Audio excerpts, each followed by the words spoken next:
COVID vaccine now available to everyone 16 years of age and up. An increasing number of Arkansans are getting the shot. But the most common factor holding some people back is fear of having a reaction.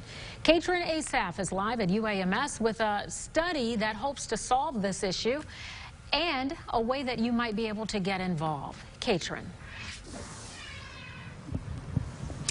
Donna, Kevin, we first have to recognize that the reaction rate for this shot is still extremely low. But it's only been about 4 months since the vaccines began rolling out to the public, so we still have a lot to learn. Now, researchers at UAMS and Arkansas Children's Hospital are hoping to better understand the actual allergic reaction rate with this vaccine, as well as who's most at risk. Over 20% of Arkansans have been in this situation, rolling up their sleeves to get protected from COVID.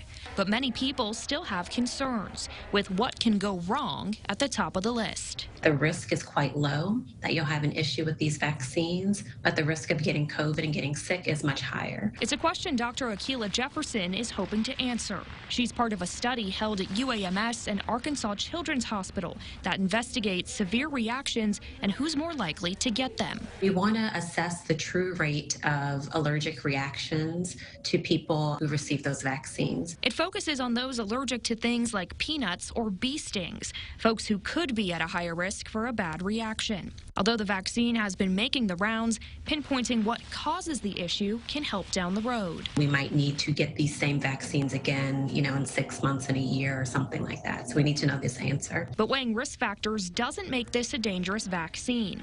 Having more than a fever or chills is rare. For the Pfizer vaccine, it's about 5 cases per 1 million shots. And according to Jefferson, even with the slight risk factor, the vaccine is an option for those with allergies. Those people we still encourage to get the vaccine.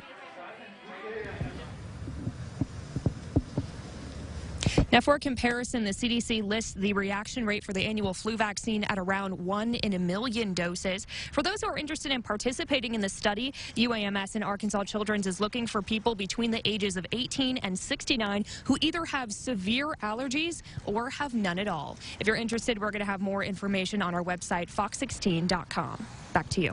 You know, Katrin, very interesting when you talk about reactions. I had a reaction. It was flu-like symptoms for a few hours and then gone.